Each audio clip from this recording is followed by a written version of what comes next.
Right, hello again. Right, just a quick update. Not much has happened. Progress is steady, but progress is progress. As you can see, there's little bits of difference. So just put this heat shielding up.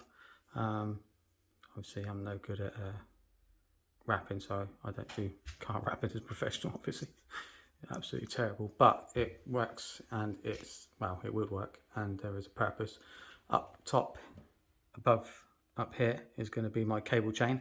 I'm just getting that all put together with a loom, and I've finally just walk around. Gonna fall off.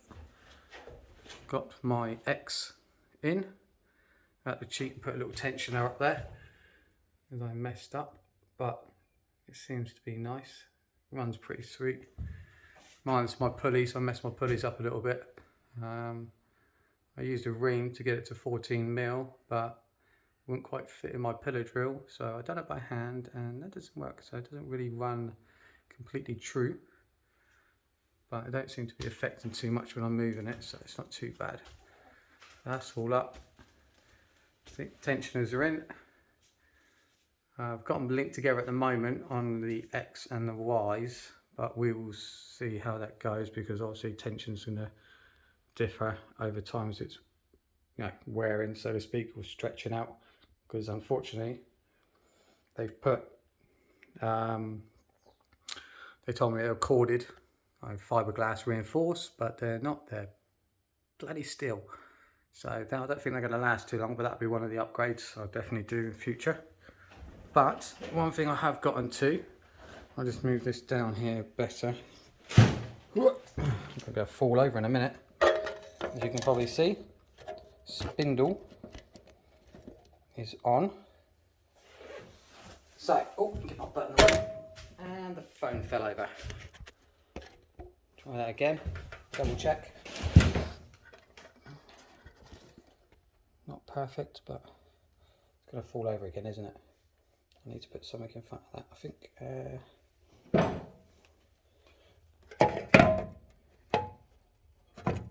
There we go, G-clamp. That works. G-clamp, good for everything. And I'm stuck. So much crud around. Right, so this is just a mock-up, but I just wanted to show you guys that progress is progressing, so to speak. So I've got a 2.2 kilowatt spindle on there. This will be liquid cooled. As you can see, all the looms in there, but loads of wires and a couple of pipes. Unfortunately, I haven't put the air on. I'll rebuild that at some point, but what am I going to say? I'm a bit of an idiot.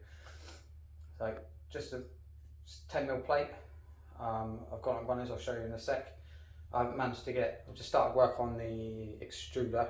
So I've just got a base mount for the planetary gear and the servo, and just mounted on. And then the extruders, obviously I need to clean this all up. The extruder is going to be bolted to the underside. So if I want to change the extruder, hopefully the dimensions are pretty much the same, we'll see. I can just drop that one out and pop in a new one without having to do all this as well. Because this should be more than capable. I was hoping maybe go up to a 35mm. I've seen them at Robot Dig, so they look intriguing, but I'll see how I get on with the 20mm first. But I kept saying to everyone that this is a tool changer. At the moment it'll be a manual tool changer, obviously I change it. So eventually it will be an automatic tool changer. So I'll show you what I mean by that. Get my fingers caught, and off we go. Simple as that. So just a couple of runners on the back. Hold this. Oh god, that's lumpy. And just a standard aluminium runners on the main tool plate. So it probably won't work now. Probably get stuck or something silly. Yeah, see, this is what's going to be the problem. I'm trying not to get in the way of the camera. And it's not going to fit. Ooh, there we go. Brilliant. So inside the back I will put in Hyton plugs, not Molex. I messed up. I put these too high up and too close together. I thought my plate would have been adequate, but I measured off the rails, not off the measured off the main rails, not off the carriages. Stupid me. I keep doing stuff like that. That's why it's taking me so long. And then all this will be piped in. The coolant pipes I'm going to have fitted to the outer edge, so it's going to drop in your dry fit like hydraulic pipe fittings. So hopefully when I disconnect them, they shouldn't leak. But we'll see how that goes. I've retensioned the arm up. Probably be able to hear it better. Not that one. So I need to sort out how to equalise the tension better. But it's not too bad, so you should be able to hear that. Definitely tight. And this one. That's terrible. Definitely not a good guitar. But, oh well. So, lose a little bit of height, but I'll work for it. So, one thing I was going to ask everyone, whoever watches anyway, I might be willing to help. I couldn't quite work out how I wanted to basically dial this in to a certain extent to ensure it's running true on the height mainly.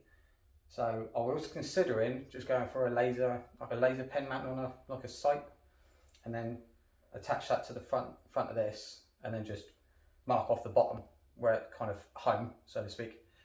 Run it all the way to its limit at the top, and then measure off the difference. So I'll get my XY travel on that. See how bad it is, because excuse me, none of this is machined, obviously, except for the parts that I'll purchase. All of this is like just standard mild steel plate, box section, U-channel, and then the only other stuff that's, I haven't machined any of this. This is all done by hand. It's not sat there with a drill, but pretty much done most of the time with hand or drills, power tools and pillar drill, and that's pretty much it. No machining tools yet, hence why I'm building this, so I have a CNC based unit. I'm hoping this can cut aluminium. That'd be quite interesting. Bit excessive the size of the unit for it, but be interesting to find out, because I keep saying eventually I want to put a fourth and a fifth axis on the underside.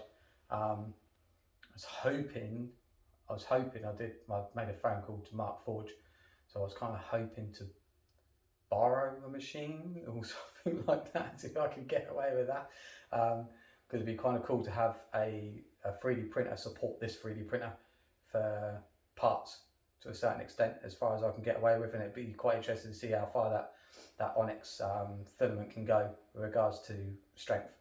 If it can manage this thing, depending on the dimensions, that'd be awesome. That'd be fantastic, and I'll be able to get the actual proper tool changer built up at a later stage, where this will run into and change itself.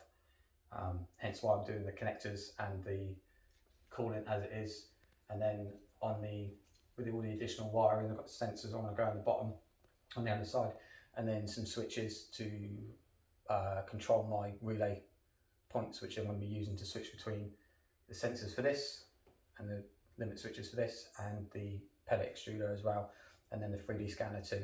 So hopefully we'll progress a bit further sooner rather than later, but hope this is good enough, and hope it don't sound like too much of an idiot. I can be, I know, and I am a little bit, but anyway, I was going to switch this off and see you on the next update. Thank you very much.